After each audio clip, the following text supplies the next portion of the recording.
How do you feel? Ang tanong ni Albert na makapasok kami sa kanyang opisina. Hinawakan ko magkabila kong pisngi bago ngumiti at sinabing, masakit. Tapos nakita kong napasimangot siya. Nagigilty siguro ito dahil si Sandra ang may kagagawan. Actually, hindi ko inaasahan ang ginawa niya. Ang akala ko'y palalagpasin niya lang ang lahat tapos na. Ngayon sinabi niya ng sigurado at alam na ng buong opisina na asawa niya ako at siguradong mapapag-usapan ako. I'm sorry, it happened because of me. Sabi niya habang hinahagod-hagod ang aking mga pisngi. Nakaupo na kami sa couch sa tapat ng office table niya. Parang yung sofa na kagaya ng nasa opisina ng mga chairman sa Korean drama. Ganon na ganon ang setup. It's not your fault. None of these are your fault. She's just crazily in love with you. Sabi ko naman, lahat naman yata ng babae hindi mapipigilan na magkagusto sa'yo. Dagdag ko pa, not all. I don't care about them. I only want you to see me as a man. Sagot naman niya. Hindi ko maiwasan na mapatitig sa kanya para kasing may ibig siyang sabihin sa sinabi niya. Para may gusto siyang ipahiwatig. Ito na ba? Simula na ba talaga ito ng normal na buhay namin may asawa? I never said that I had never seen you. Sabi ko naman. Tumingin siya sa akin na may halong pagkagulat. The way you talk to me contradicted what you said to me before. Ang sabi nitong tila nagrereklamo. Paano namang hindi mukha kang laging galit tapos lagi mo pa akong tinatakot. It's because I don't know how to make you follow me. I want you to do as I say so you will be safe at all times. Safe from what? Ang tanong ko, hindi ko alam ay sa simula pa lang sobrang concern na pala siya sa akin. Bakit hindi na lang niya ako kinausap ng maayos at ipinaluwanag sa akin ang lahat? I'm willing to compromise with our marriage. I don't know if you know this, but I never had a boyfriend before we got married, so I had no idea what to do or what to expect from you. Sana tinapat mo na ako o sinabi mo na lang ang mga bagay na gusto mong sabihin sa simula pa lang. Dagdag ko pa, I'm sorry about that too. I had a lot of women before, but I never committed myself to any of them. I actually didn't want to get married. Sabi niya na kinagulat ko. Kung ganun, bakit ito pumayag na makasal sa akin? Dad wanted me to have a normal life. He fell in love with my mom and he wanted me to experience the kind of happiness he felt when she was still alive. Dagdag pa niya, why me? Ang tanong ko, hindi kita kilala, hindi pa kita nakita minsan, so bakit ako? Ang dagdag kong tanong, napabuntong hininga siya ng malalim tapos, you don't really remember me? Ang tanong niya, napanganga naman ako kasi parang sinabi niya na nagkita na kami somewhere over the rainbow along the way highway. Gulay yan. Sa pogi niya, hindi pwedeng hindi ko siya maalala kung talagang nagkaharap na kami bago pa man kami ikasal. Look at me closer. Sabi pa niya. Nakatingin ako. Sabi ko naman, are you sure you didn't remember me? You even called me handsome. Sabi pa niya. Nayayamot na ako dahil gustong gusto ko na malaman kung saan at kailan kami nagkita. Kapag hindi mo talaga sinabi, sa couch kita talaga patutulugin. Sabi ko na ikinatawa niya. Shotaks talaga, kapag ganyan ang gagawin niya malamang sa malamang, laging nasa sahig ang panty ko. Fine, we met in Ilocos. Ang alam ko ay nasa Ilocos kami ng nanay ko nung bata pa ako. Yeah, you're still young back then. Sabi pa nito, I'm still young now. Pagdidiin ko na ikinatawa naman niya. Yes, you are. Sumang-ayon na lang siguro para walang away. Hindi pa yata ako gumagraduate ng grade 6 noon pero pinagnasahan mo na ako? Ang sabi ko sa kanya, nakita kong namula ng bahagi ang pisngi niya, kaya naman natitigan ko siya ng masama. You are indeed very beautiful at that time. Sabi nito na hindi inaalis ang tingin sa akin. That's why I never forget about you. Sabi pa niya, I even asked someone to look into you and find out everything about you. Unti-unti na nanlaki ang aking mga mata dahil hindi na ako makapaniwala sa mga naririnig ko. Kung bata pa lang ako ay may damdamin na siya sa akin, paanong nagka-eksena si Sandra? Don't get the wrong idea. I was just admiring a beautiful child back then. Admiring enough for you to look into me? Binigyan mo sana ako ng pera para pinanggamot ko sa nanay ko. Ang yaman-yaman mo tapos ang kuripot mo naman sa magandang bata na katulad ko. Hindi ko napigilang masabi tapos pinisil niya ang aking ilong bago hinalikan ng tungki. I offered my help to your mom but she never agreed to it. She told me to marry you instead and take care of you when the time comes. Ang sabi nito, She didn't want to waste any more money because she said she will never get well. I talked to your dad as well, but he insisted on taking care of your mother's bills. Dagdag pa niya, so I had to at least marry and take care of you since they didn't want my money. Pinera mo na lang sana kaysa pakasalan mo ko. Sabi ko sa kanya, you didn't want to marry me? Ang tanong nito na parang nagtatampo. Hindi naman, naisip ko lang na sana wala kang intindihin ngayon. Sagot ko, you are not a burden to me. One more thing, I got a virgin for a wife. What more can I ask for? Sabi niya na nagpabalik sa aking alaala kung paano nangyari ang aming first time. Dahil doon ay pinaghahampas ko siya. Walang yaka, nirape mo ko. Hindi ka man lang nagpaalam muna. Sabi ko habang patuloy ko siyang hinahampas. I told you, ayaw kong hawakan ka ng ibang lalaki and I'm really sorry about that. Sabi niya, I cleaned you up after and prepared a bath for you. Didn't you notice that? Sa tingin mo, mapapansin ko mga bagay na yung gayong nagpuputok ang butsi ko sa galit sa'yo? Sagot ko naman, kahit na tandang-tanda ko ang nangyari ng umagang yun, I'm really sorry about giving you a bad experience on your first time. I promise to make it up to you in the future. Sabi na lang niya tapos niyapos ako. Grabe ang pangyayari ngayong araw. Nagsimula lang sa pagsampal sa akin ni Sandra tapos heto na. Nagkakalabasan na kami ng aming mga damdamin. Sa totoo lang ay masaya ako na malaman ang lahat na sa mga nangyayari sa buhay ko ay nasa paligid ko lang siya at nagbabantay sa akin. Baka nga may bodyguard pa ako. Noong mga panahon na yun, hindi ko lang alam. Then alam ni Dad na ikaw ang mapapangasawa ko? Tanong ko na sinagot naman yan ng tango. He knew that your stepsister would get in the way so he uses Dad's name with my approval. He loves you equally with Trisha. You just don't see it. He did everything he could to support you even if I already offered him my help. Sabi pa niya. Nalungkot ako dahil kung ano-ano pa naman ang naiisip ko tungkol sa tatay ko tapos ganun pala. No baby, I'm going to kiss you. I've been wanting to do that as soon as we entered my office. Sabi pa niya. And what's stopping you? Ang tanong ko naman dahil hindi ko naman talaga siya pinipigilan. Napangiti siya bago ako hinalikan at automatic na yata akong napapikit dahil sa sarap ng kasabay ng pagtungon ko na din. Titig na titig siya sa akin pagkatapos ng aming mainit na paghahalikan at hindi ko na malaya na nakakandong na pala ako sa kanya. Do you remember me now? Ang tanong niya. Putik hindi pa rin. Napangisi ako sabay iling. You called me, Poging Kuya, that time. You still don't remember? Ang sabi pa niya. Don't tell me ang dami mong tinawag na Poging Kuya. Kapag bata naman di ba ganun? Ang tanong ko at nakita kong naiirita na siya. Sa tabing dagat ba? Ang tanong ko na ikinatingin niya. The one who blames himself because of his sibling who died? Ang tanong ko ulit. Do you remember? Sabi niya. Because you said about the Poging Kuya, I remember calling only one person that way before.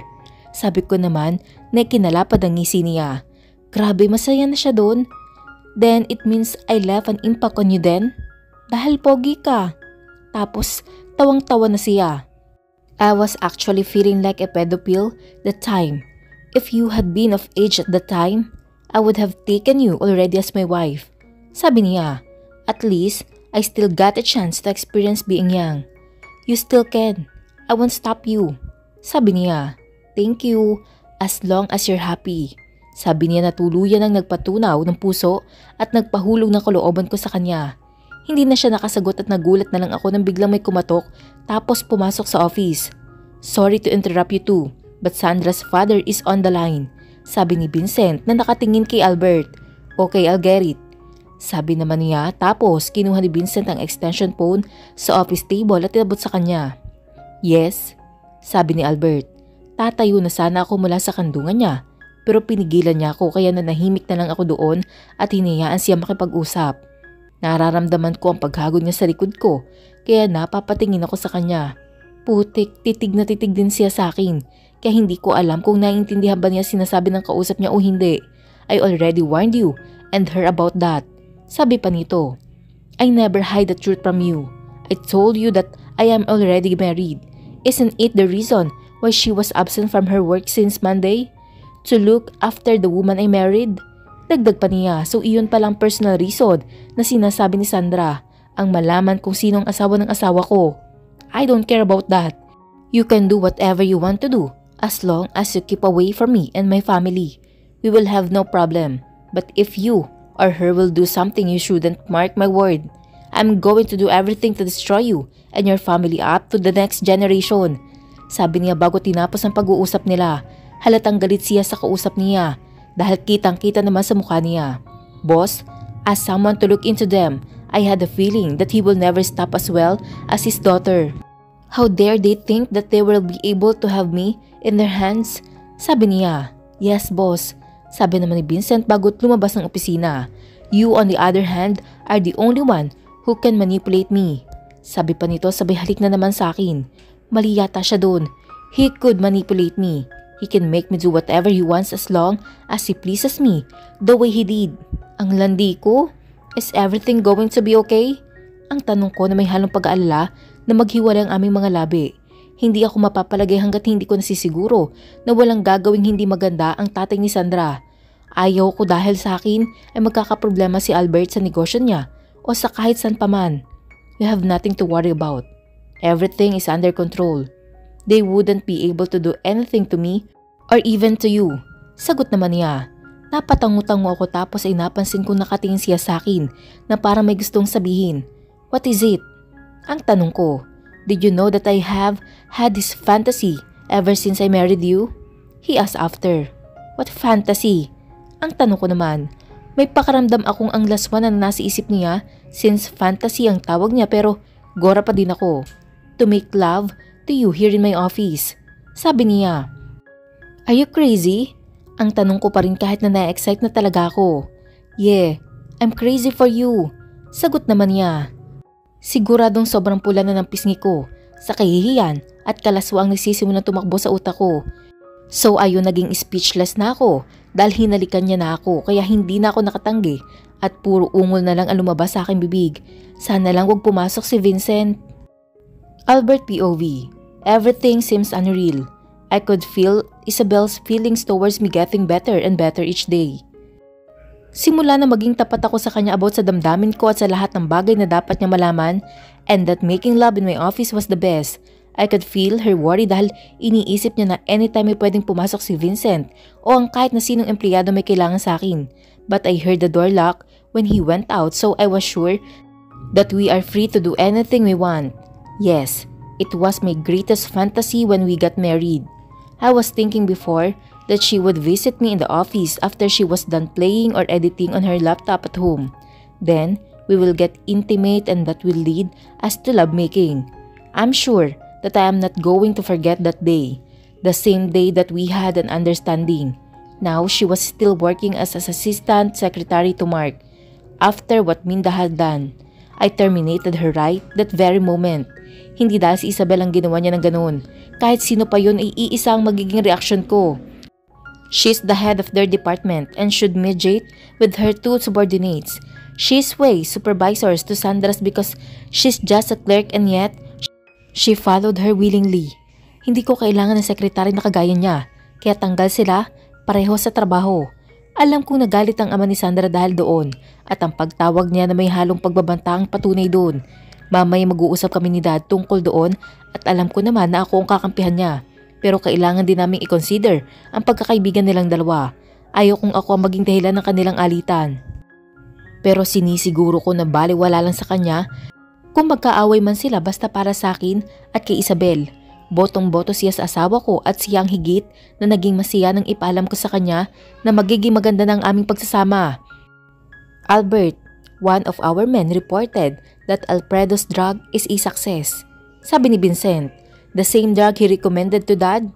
I asked and he nodded. This is going to be very difficult. Alfredo was one of our allies before, pero dahil tinanggihan ni Dad ang kanyang offer para palaganapin ang gamot na maaaring maging dahilan ng pagkalimot ng isang tao ay nagalit ito. Kailangan niyan si Dad, financially dahil talagang napakalaking halagang kakailanganin sa pag-aaral nito. Pagkatapos itong tanggihan ni Dad ay nalaman namin na nakakuha siya ng ibang magfa-finance sa kanya pagkalipas ng mga ilang taon. Siyang dahilan ng pagkamatay ng aking kapatid. Wala kaming proof pero malakas ang kutob ko na iyon ang naging ganti niya sa ginawa ni Dad. Our informant told me that his financier is none other than the leading pharmaceutical company in Italy. So kalaban talaga natin, ang nasabi ko. Ngayon gumaganda ang pagsasama namin ni Isabel. Ayoko malagi sa alanganin ng kanyang kaligtasan, kaya naman sinabihan ko na si Andrew na mag-assign na magbabantay sa kanya 24/7 kahit palagi naman kami magkasama. How is the spy we sent there? He's still there and gives us valuable information, and he just reported that he found out that there is someone in the company that Alfredo sent to watch you. Who could it be? I had no idea. He said that he just accidentally heard it, and as to who it was, they never mentioned it. No one came to my office other than you and Isabel, so I don't think that they will be able to get anything. That's what I thought too, but we still need to be cautious. I think you should stop attending employee activities for the time being. We could explain to Isabel about it, and I'm pretty sure that she will understand. Sabi pa niya, alam kong maintindihan ng asawa ko yun, kaya nga lamang ay ayaw ko din mag-alala siya.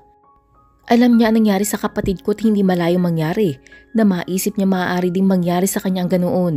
Ano ngayon ang gagawin ko? We can't do anything about it, Bert. Kaysa naman mas maisaalang-alang natin ang buhay niyo pareho. Kung ikaw lang ay alam mo na ang pwedeng mangyari, pero hindi si Isabel. Alam mong kriminal ang tingin niya sa iyo nung una. Ang sabi naman ni Vincent, pinaalala pa talaga niya no. Hindi ko tuloy mapigilang titigan siya na masama. I was just saying. Sabi pa nito na mapansin niyang hindi ko nagustuhan ang sinabi niya. You know that I tried my best to give this organization a new face. Yan ang gustong mangyari ng kapatid ko na naging dahilan na rin ng kamatayan niya at ngayon ay si Isabel. Higit kanino man ay ako ang mas nag-aalala para sa kanya. You know how hard-headed she is. Lalong gusto kong tuluyan ng mabago ang samahang ito at unti-unti na itong nangyayari. Masaya mga tauhan natin dahil alam nila na hindi na tayo katulad ng dati. Ang mga pamilya nila ay may pag-alala pa rin pero dahil sa kalamang hindi na tayo totally kaaway ng batas ay gumaan-gaan ang kanilang pakiramdam. Kaya dapat ay magpatuloy ito. Kaya nga lamang ay mukhang hindi ito hahayaang mangyari na Alfredo. Alam ko na may masamang binabalak pa rin siya sa pamilya ko at hindi pa siya kontento na wala nag-iisa kong kapatid. Sabi ko sa kanya, Dad was greatly affected by that. You know how much he loved her and Mom. They were the two people he listens to. Ang sagot ko naman din, we had to be careful lalo na ngayong nahayag na ang relasyon niyo ni Isabel. Sigurado ako na gagamitin niya siya laban sa iyo para mapabagsak ka. I know that. Kaya nga ayoko na sana mag-asawa pa. Kaya lang mapilit si Dad. At least you are happy now. And worried. It was very hard trying to do business while I took down Alfredo's organization and taking care of Isabel. I don't know what I would do if something happened to her because of me. Just like what had happened to my little sister Sandra. I already informed Andrew and the others about this information and they will be taking a true investigation with the police. Sa ngayon ay confidential ang lahat. Mabuti na lamang at naging kaibigan natin ang PNP chief kaya madali nang makalapit kung kinakailangan. Sabi naman ni Vincent, you know we don't do that. Kung hindi lang ito may kinalaman din sa security ng bansa dahil nga international terrorist ang tumutulong kay Alfredo. Hindi tayo lalapit sa kanya. Maigi na may matinong pinuno na sangay na kapulisan sa bansa natin. Hanggat maaari talaga ay iniiwasan kong lumapit sa mga may posisyon sa gobyerno. Ayoko maging dahilan para mawala ang paggalang sa kanila ng mga tao. Kahit naman ganito ako'y sinisikap ko na magkaroon ng prinsipyo. Kung bakit kasi napakatinik talaga ng matandang yun. Bakit ba hindi pa siya magpahinga na lang? Nasabi ni Vincent. Alam mong wala siyang anak at hindi kailanman naranasan na ma-in love. Hindi kagaya ni Dad na nag-head over heels kay Mommy at ikaw naman kay Isabel? Ang tanong niya, head over heels na nga ba? Siguro. Nung una naisipan ko lang na mapili siya dahil nga sa nangako ako. At kaya naman ako nangako ay hindi ko inaasahan na talagang matutupad yun. Ang isip ko'y magkakaroon siya ng lalaking mamahalin. Ngunit hanggang sa hilingin na ni Dad na mag-asawa ko, wala namang naging malapit na lalaki sa kanya. Siyempre, inalam ko mabuti yun. Ayaw ko naman na basta ko na lang siya kukuhanin sa isang lalaki na nagmamahal din naman sa kanya ng tapat gayong wala pa namang kasiguruhan ang magiging buhay niya sa piling ko. Pero masasabi ko na malapit siya sa akin at handa kong gawin ang lahat para sa kanya. Kung head over heels ngang matatawag yun, ay baka gano'n na nga.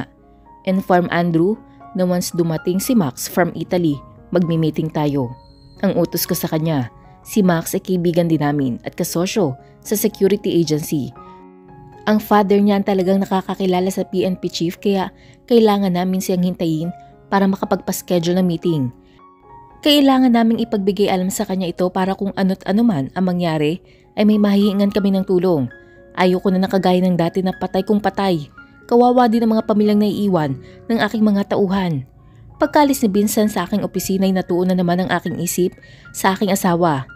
Hindi siya kagaya ng ibang babae na napakaraming hinahanap sa buhay. Siguro, naboboring lang siya sa bahay kaya naisipan niya magtrabaho. Ayon din kay Vincent, malaki na din ang kinikita niya sa paggawa ng mga content. Alam ko na din ang page na sinasabi niya. At kapag may chance na makapag-live siya, ay nagsasend naman ako ng stars bilang suporta. Pinapagalitan niya ako dahil hindi naman daw lahat sa kanya napupunta yun. Kaya idirekta ko na lang daw sa kanya. Natawa ako dahil sa mukha niya na talagang hinayang na hinayang. Siya pa din ang nasa isip ko nang biglang bumukas ang pinto at pumasok ang kani-kanina lang ay tumatakbo sa isip ko. Hi! Bati niya na may ngiti sa mga labi. Napakaganda talaga. Tapos ngumuso ako para bigyan niya ako ng halik at hindi naman ako nabigo dahil agad niya itong ibinigay bago pa man ito naupo sa aking tabi. Hindi ka ba napapagod? Ang tanong ko sa kanya. Hindi naman, bakit? Ang tanong niya din na tila nagtataka. Kanina ka pa kasi tumatakbo sa isip ko eh. Hindi siya umimik at nakatingin lang siya sa akin. Iniisip ko tuloy kung may mali ba sa nasabi ko. Bakit? May mali ba akong nasabi? Hindi ko na napigilang itanong tapos bigla na lang siya humagalpak ng tawa. What's so funny? Ang tanong ko na nayayamot na.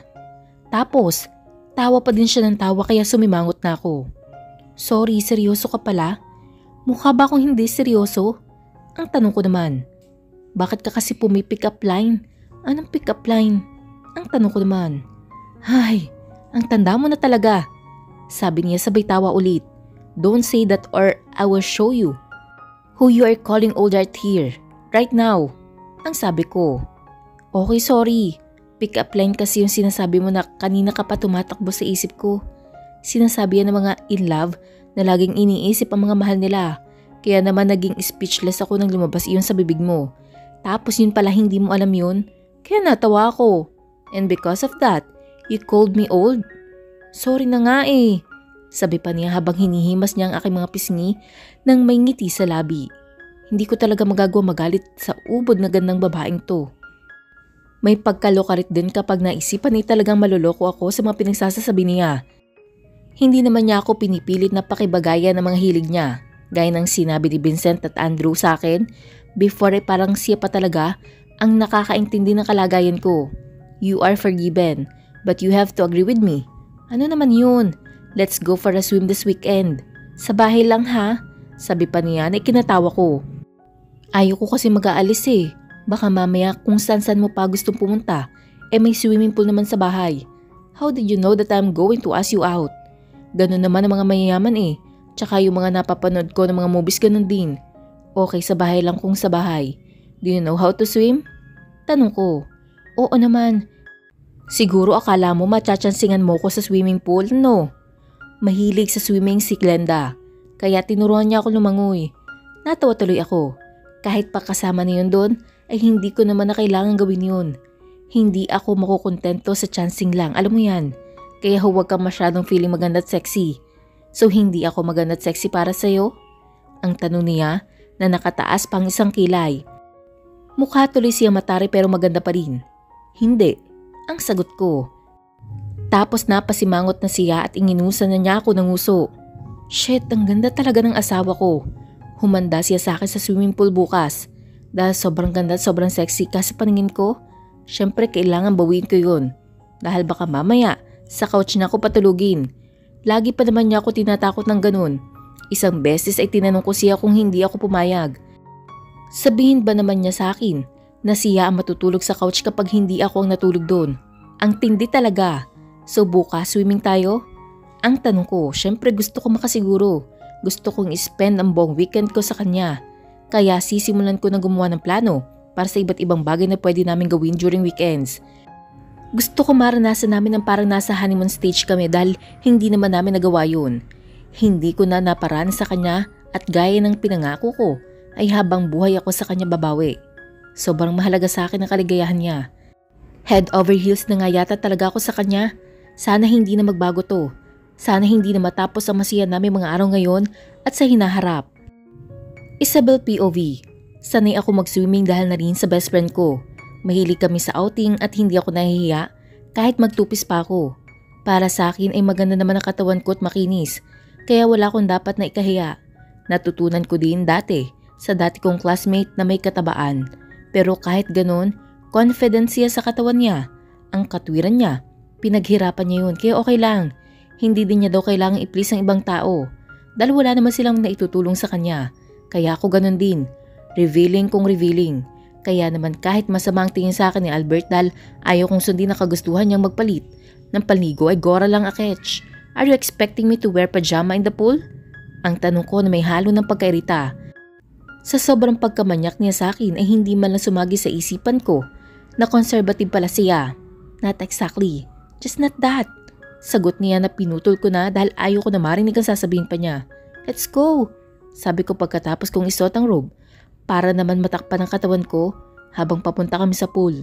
Malamang iniisip niya ang mga tauhan niya na maaaring makakita sa akin. Pero sa totoo lang, sobrang palagay ang loob ko sa kanila dahil sobrang loyal nila sa asawa ko at respectful sa akin. Lagi silang magalang kapag kinakausap ako at hindi makatingin ng diretsyo. Pakiramdam ko nga, kabilang ako sa royal family.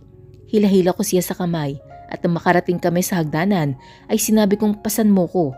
Napatingin tuloy siya sa akin at nakakunot ang noo. Pakiramdam ko ay lalo siyang tumatanda ng dahil sa akin. Please, sabi ko pa tapos. Nakapang prayer ang kamay ko habang pinapungay ko ng gusto ang aking mga mata. Tumalikod siya at hinintay na makasampa ko bago humakbang pababa ng hagdan. Thank you, ang sabi ko pero talagang itinapat ko sa tenga niya ang bibig ko para maramdaman niyang init ng hininga ko. Ang lagay ba ay siya lang ang pwedeng mangakit sa akin? Naramdaman kong napatigil siya kaya napangiti ako dahil alam kong apektado siya. You're teasing me baby. Nagpapasalamat lang ako dahil pinagbigyan mo ko. Ang sagot ko tapos iniupos ko ang aking mga kamay sa kanya. Yung akala mo ay ihuhulog niya ako pero hindi naman. Inihili ko ang aking ulo sa balikat niya at napakasarap pala sa pakiramdam. We're here baby, sabi niya. Akala mo ang layo ng nilakad namin. Ay siya lang pala dahil pasan-pasan niya ako. Nagready na akong bumaba pero dahan-dahan niya akong inilipat papunta sa harapan niya. Nakahawak ako sa balikat niya na nagsusugbong sa kanyang leeg. Tapos hinimas-himas ko ng aking mga hinalaki ang bahaging nadidikitan nun. You should be thankful na maraming guards dito. Kung hindi, lagot ka sa akin sa pool, sabi niya. Na-excite naman ako sa sinabi niya parang gusto kong ganun. Kaya nga lang, agree ako sa kanya na cannot be. Pero syempre, kailangan ko pa rin siyang tuksuhin. Kaya naman binulungan ko siya. Don't you know that love moves in mysterious ways? Napatingin siya sa akin pagkatapos naramdaman kong pinisil niya ang pisngi ko. Nang gigigil na siya sa akin sigurado ako. Do you want us to swim? Or you want me to dive into you? Tanong naman niya. I like that even more. Sagot na naman niya na nakangiti. But for now, let's go and swim. Sayang naman ang inihanda nila man ng edit kung hindi natin i-appreciate. Sabi ko tapos tuluyan na akong bumaba sa kanya na hinayanan niya mangyari. Siguro naisip niya na paulit-ulit lang kaming magtutuksuhan kapag hindi pa namin itinigil yun. Nagtanggal na ako ng aking robe at ganoon din naman siya. Naka-short siya pero parang gusto kong takpan ang katawan niya dahil talagang ang ganda nito. Hindi ko tuloy napigilan ang mapalapit sa kanya at hagurin itong hindi inaalis ang aking tingin sa kanyang mga mata. Mula sa kanyang dibdib ay hinayaan kong maglakbay ang aking kamay pababa hanggang sa kanyang six-pack na abs na para talagang pandesal na matigas. You're really going to do this? Ang tanong niya. To what? Ang pagpapatay mali siya ko naman. Just tell me what you really want to do baby. Sabi niya. Gustong gusto ko nang bumalik kami sa aming kwarto. Pero nakakahiya naman kahit na alam kong iyon din ang gusto niya mangyari sa mga oras na yun. Grabe hindi naman kami kinukulang pagdating sa bagay na yun. Pareho naming napupunan ang pangangailangan namin lalo na siya. Grabe kong paligayahan niya ako. Tapos, heto ako't parang bulaklak na tigang sa ilalim ng araw. Let's swim na? Sabi ko nang nakangisi. Hindi naman siya umimik hanggang sa makita kong unti-unting sumili ang ngiti sa kanyang mga labi.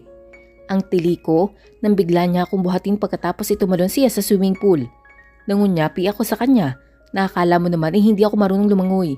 Pero iyon naman yata ang natural na nagiging reaksyon ng mga babae sa ganitong pagkakataon. Do you want to race? Ang tanong niya. Tumango ako kahit na alam kong ako naman din ang matatalo. Then let's go? Sabi niya at nagsimula nga kaming magkarera. Hindi naman niya kinakarir at pakiramdam ko nga ay hinayaan niya ako na manalo. Sobrang mapagbigay niya sa akin at sobrang saya ko dahil doon. I felt prioritized for the first time after my mom died. At ayaw ko matapos to. Kaya naman hindi ko maiwasang kabahan nang maalala ko si Sandra. Paano kung biglang kuhanin siya sa akin? Paano kung mangibabaw ang pagmamahal niya dito? At pagkatapos ay iwan ako? Anong gagawin ko? Sa nakasanayan ko ng kaligayahang tinatamasa ngayon. Hey, what are you thinking?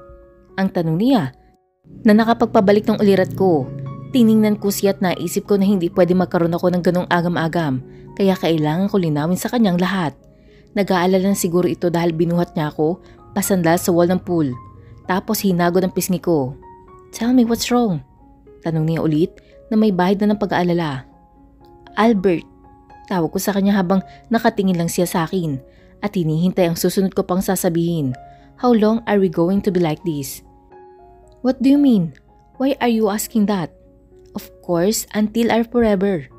Sabi niya. Nangilid ang mga luha ko dahil dun. Forever daw? So ibig sabihin, ako lang talaga? Ako lang ang makakasama niya at hindi na siya babalik pa kay Sandra? Tumulo ang luha ko nang hindi ko sinasadya. At pinunasan naman niya to. Hey! Why are you crying? Stop it! I don't want to see you crying. Hindi ka na babalik kay Sandra? Ang tanong ko na ikinagulat niya. Nalungkot ako sa reaksyon niya dahil parang bigla niyang naalala ang babae at naisip. Oo nga pala, may Sandra ako na minamahal. Kaya nagpatuloy pa ako ng pagsasalita. I have already invested my feelings in you.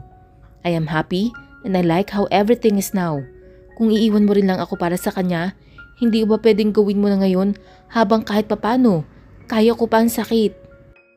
Baka kasi kapag tumagal pa, baka sumunod na lang ako sa nanay ko na ayaw ko mangyari dahil nangako ako sa kanya na mamumuhay ako ng masaya. Sinapo niya ang aking mukha nang parehong kamay niya bago ko hinarikan ng ubod tagal. Tumagal lalo't dahil tinugon ko din naman. Kailangan sulitin ko na kung talagang iiwan niya ako, di ba? I thought I already said that I love you. Sabi niya nang maghiwalay ang aming mga labi. Napakunot naman ang noo ko dahil hindi ko matanda ang sinabihan niya ako ng ganoon. Hindi ko kailanman makakalimutan yun kung totoong nangyari pero wala talaga ako maalala. Hindi ko maalala kailan yun. On our first night. Sabi niya, I even hug you after. Pagkatapos mong tawagin si Sandra, paano ko naman malalaman na para sa akin yun? Tsaka paano ko maiisip na sa akin mo sinasabi yun? Kakikilala nga lang natin noon. Basta, I already said it. But if you still want an assurance, let me tell you again. I love you, baby Isabel. Sabi niya na hindi ko na talaga napigilan dahil napahugulhol na ako. Vincent thought I was already head over heels with you, just like my dad to my mom. At ayaw ko pang maniwala sa kanya at may dap pa rin ako. Pero ngayon I am sure. I am head over heels and I'm truly madly deeply in love with you. Tapos, hinalikan niya ako sa aking noo bago tinitigan ulit. And Sandra is my little sister. That's why I love her so much and I will never cheat on you because of her. Dagdag pa niya, hindi ko na napigilan ang sarili ko at ako na mismo ang kusang humalik sa kanya. Nagulat siya nung una pero siya na din ang nagpalalim sa aming halikan at tuluyan na rin akong nadarang. Parang wala nang ibang tao sa mundo kung hindi kaming dalawa lang. Wala na akong pakialam kung makita man kami ng mga tauhan niya sa kung anumang ginagawa namin basta mahalaga siya at ako. Kaming dalawa na nagmamahalan. Naramdaman ko ang kanyang kamay na naglalakbay. You're not taking pills anymore, right? Ang tanong niya, I stop it when you get mad at me. Sabi ko naman at nakita kong siya sa kanyang mukha. Hinalikan niya ako at naramdaman ko na lang na unti-unti na niyang sinusubukan pumasok sa akin. Talaga nga nakalimutan ko nang may ibang tao kaming kasama sa bahay. Dahil hindi ko na din mapigilan ang maisigaw ang pangalan niya nang pareho kaming makarating sa nais naming marating. Ali, I love you, baby Isabel. Sabi niya at isinubsob niya ang kanyang mukha sa aking leeg. Ganoon din ang ginawa ko tapos napatingin ako sa paligid at napansin ko na nasa sulok na part kami ng pool at kahit na may dumating na sino man na tauhan niya ay hindi kami mapapansin. Don't worry, love moves in mysterious ways. Sabi niya pa na kinatawa ko. You planned this? Sabi ko sa kanya, no baby, it just happened. I only want to be with you. I planned on having me and you time during weekends. As your generation calls, it's babe time. Wow, I wonder what else you can do na karaniwang ginagawa ng aming generation. Sabi ko naman, a lot, and I will make sure that you will experience them. But for now, let's have our round 2. Sabi niya, syempre kilig na naman ako. Ali? Napatingin siya sa akin. Dahil ready na nga siya sa round 2. I love you too. Sabi ko at doon ko nakita ang pinakagwapong lalaki sa balat ng lupa. Grabe ang ngiti niya. Daig pa kay Mona Lisa. Sobrang nagpapasalamat ako sa araw na to na nalaman ko ang tunay niyang damdamin para sa akin at kung sino si Sandra sa buhay niya. Ngayon ay kampante na ako. Na ako lang talaga na hindi niya ako iiwan. Salamat na rin dahil sa takot ko ay naitanong ko at nasabi ko sa kanya ang gusto kong sabihin na naging dahilan ng maganda naming pag-uusap. Be ready because I'm going to get you pregnant and you're going to give me a lot of little baby Isabel. Natawa ko kasi a lot talaga. Ano ko baboy? Pero okay lang. Basta siya ang tatay. Siguradong maganda magiging mga little baby Isabel niya. At sasamahan ko pa ng mga little Ali. Can't wait for that to happen. Sabi ko naman na nagpaigting ng kanyang pagnanasa. At ganun din naman ako. So ayun, naging honeymoon ang aming weekends. At looking forward for our little us. Sana ay makabuo na. Muli po, sabay-sabay po nating abangan ang susunod na kabanata. Maraming salamat po.